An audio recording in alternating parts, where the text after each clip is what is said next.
माननीय सांसद भगवत मान जी, बहुत बहुत धन्यवाद उपाध्यक्षा जी।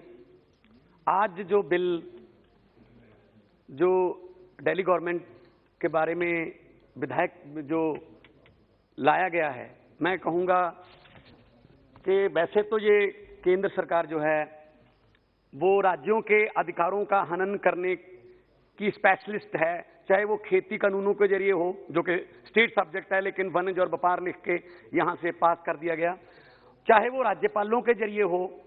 मैं अध्यक्ष जी थोड़ा मुझे समय दे दीजिएगा, क्योंकि मैं आम आदमी पार्टी को बिलोंग करता हूं और हमारी सरकार को शक्तिहीन करने का ये बिल है। मैं सबका बहुत धन्यवाद करता हूं जिन्होंने इस बिल को जो है विरोध किया है, क्योंकि कल बारी किसी की भी आ सकती है।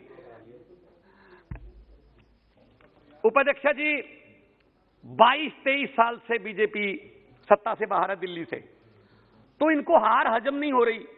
खुद इलेक्शन भी लड़ते हैं, चलो ठीक है, डेमोक्रेटिक राइट है सबका, विचारिक मतभेद हो सकते हैं। आप हार गए तो विपक्ष में बहना सीखिए। आप पहले इधर भी तो विपक्ष में बैठते थे। अब विपक्ष में बहने की आदत, विपक्ष में बैठने की आदत छोड़ रही है बीजेपी। मध्य प्रदेश में बीजेपी के लिए वोट नहीं किया था लोगों ने, लेकिन जहां चुनाव से नहीं आते वहां उपचुनाव से आ जाते हैं। कर्नाटका में बीजेपी के लिए वोट नहीं किया था, उपचुनाव से आ जाते हैं।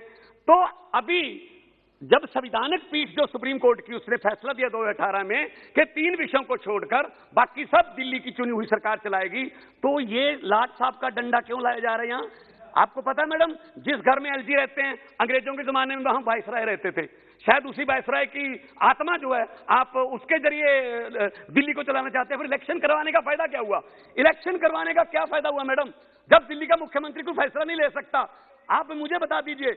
और उस आदमी को जो मेगासेस से अवार्ड विनर है, उसको पता नहीं नार्किस्ट, नाली का कीड़ा, पता नहीं ये वो ऐसा आदमी है जिसने कहा कि मेरा 5 साल का काम देख लो।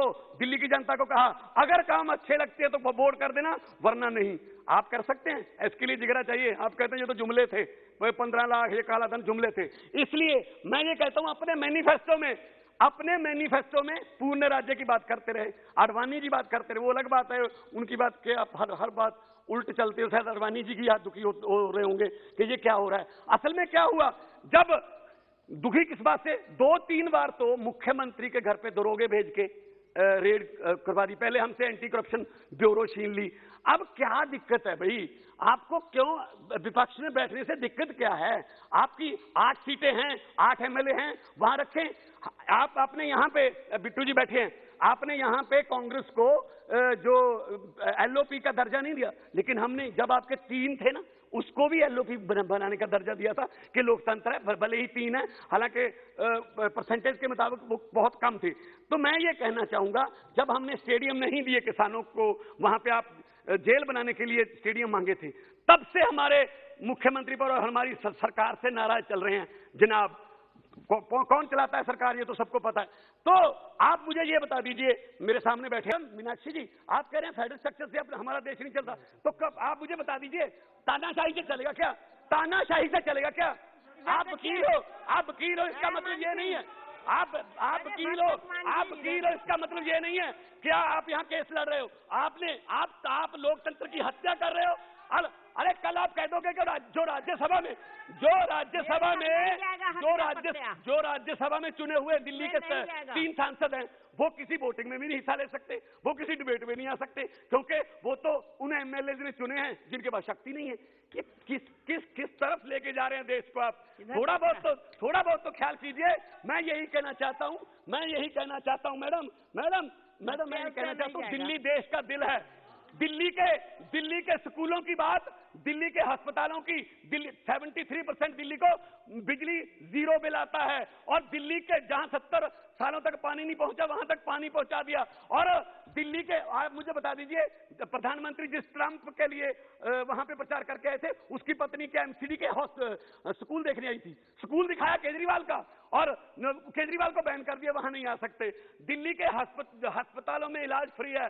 दिल्ली में एक जज का बेटा, एक रिक्शे वाले का बेटा और एक डिप्टी कमिश्नर का बेटा एक ही बेंच पर पढ़ रहे हैं, क्योंकि केजरीवाल ने, मनीष सिसोदिया ने, ये शिक्षा जो है प्रणाली, मैडम 1 मिनट तो दे दीजिए, जितनी देर मीनाक्षी जी घंटी के बाद बोली थी वो तो दे दीजिए। इनको क्या हो रहा है? आप दिल्ली को तानाशाही तरीके से लाट साहब के डंडे से चलाना चाहते हो। बिल्कुल गैर संवैधानिक है, बिल्कुल संविधान की हत्या है, ये लोकतंत्र की हत्या है और इस बिल को तुरंत वापस लेना चाहिए ताकि आप अगली बार तुम जीतिए ना भाई, अगली बार तुम जीतिए ना। पहली बार हुआ है मैडम लास्ट में पहली बार हुआ है देश की हिस्ट्री में कि 90% से ज्यादा बहुमत लेके कोई सरकार आई है। आप अपने आप हार को बर्दाश्त नहीं कर सकते। हारना सीखिए वरना इतनी बड़ी हार आप खेल नहीं पाओगे फ्यूचर में। इतना क्यों चिल्लाते हो? वही बात अच्छे से बोलो। लग रहा है कि लाठी मार कर रहे हो और उससे नहीं बोला जाता है ना। मीनाक्षी जी कुछ कह रहे हैं। हाँ मीनाक्षी जी, हाँ बोलिए। अध्यक्ष जी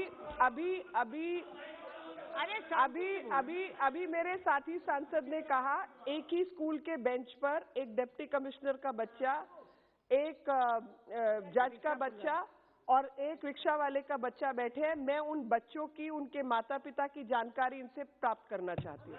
मुझे वो डिटेल दें और स्कूल का नाम बताएं। हाँ, क्योंकि ऐसा हो गया।